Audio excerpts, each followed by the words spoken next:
20 years, every Monday morning on the radio.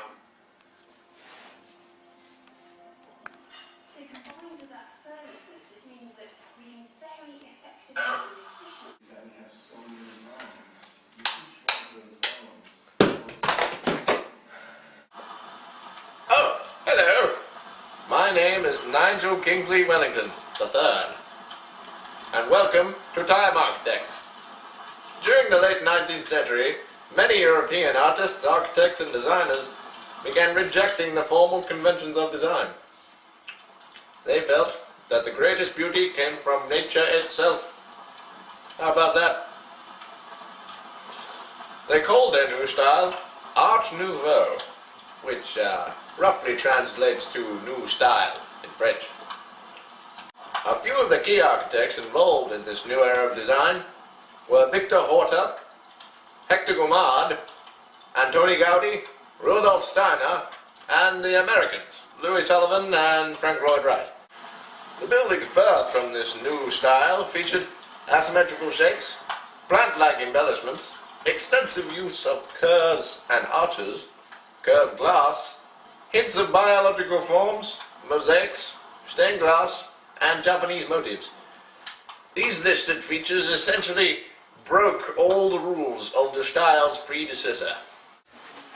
The first examples of Art Nouveau were established in the 1890s in Europe and were designed by a Belgian man by the name of Victor Horta. His style was evidently expressed through the first rendition of Art Nouveau architecture, the Hôtel Tassel, built in 1893 in Brussels. The breathtaking interior is characterized by the extensive use of iron lacework and excessive ornamentation that coats the room from floor to ceiling. Horta also utilized the stunning beauty of the whiplash curve to create the illusion of motion within his structures. Bathed in natural light from the stained glass skylights and the glass dome ceilings, the varying depths of all the structural elements in the building explode into life. Quite beautiful. You should look it up. The exterior facade, however, appears in a warped classical style, employing the simplistic use of columns and stone. It is significantly different to the surrounding townhouses in Brussels, as it almost appears as if the hotel has been infected with Art Nouveau. Victor Horta's individual style went on to influence the works of another Nouveau architect, Hector Guimard. Guimard, who visited the Hôtel Tassel, was consumed by Horta's style and hijacked his whiplash curve and appropriated it into his own designs. Working mainly in France, he developed the iconic subway entrances and bus stations scattered around the city, thoroughly embedding his designs into the heart of the Nouveau era. Much like his Nouveau counterpart, Victor Horta, his extensive use of iron and curves defined him as more of an artist than an architect. He also experimented with furniture design. Unlike Horta and Guimard, who obsessed over decoration and ornamentation, Spanish prodigy Antoni Gaudi blurred the line between form and function with his unique, Mauresque elements and bizarre ornamental details.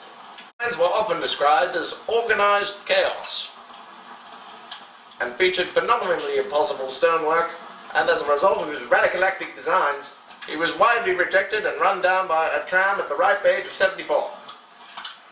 His buildings, however, went on to become significant hallmarks in Art Nouveau and Gothic Revival architecture, the greatest example of which would be the 1906 Casa Milla in Barcelona, inspired by many biomorphic forms such as honeycomb, African caves, sand dunes and snakes. The idiosyncratic shape in every component of the building separates Gaudi's style from any other conventional style ever. Many of his designs went unfinished after his death and remain unfinished to this day, as modern technology is only just caught up with his innovative methods. Seriously, I think I speak for everyone when I say, what the hell was this guy smoking and where the hell can I get more of it?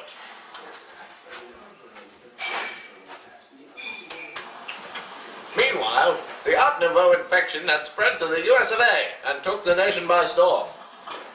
The father of the skyscraper, Louis Sullivan, was developing his skin and bone style that revolutionized the way that modern buildings are constructed.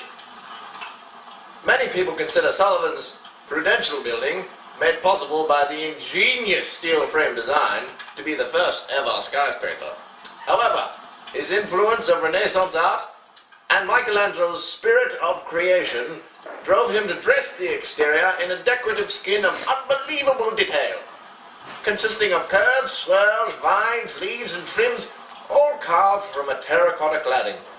Unfortunately, his career went under, and he developed a serious drinking problem, and died a poor man. Sometime later in Austria, however, Rudolf Steiner was just getting started. Although his period of operation was slightly after the Art Nouveau era, Rudolf Steiner's style of design was considered post-Nouveau, guiding a new age of biomorphic architecture heavily influenced by the preceding era. He was one of the most influential yet controversial reformers of the 20th century. His work in fields of education, agriculture, and even dance established him as a cultural icon. His architectural designs in particular set the bar for organic style, always with a dash of Art Nouveau in each design. His first building, the Gothanium in Switzerland, was intended to be an amalgamation of organic style and functionality, met with great success. The use of abstract shapes and biological forms established the structure as a pioneer of neo-expressionistic Art Nouveau. In short, this guy was pretty awesome, alright? It is because of Steiner that today's heightened awareness of environmental preservation exists.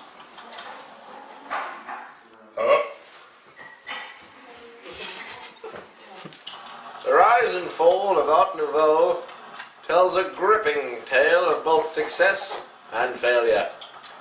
These noble men dared to search for something fresh, something different, something beautiful, and history remembers them for it.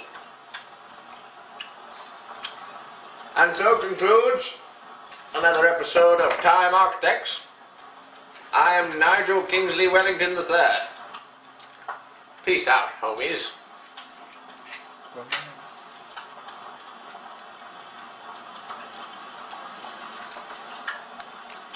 Biological forms.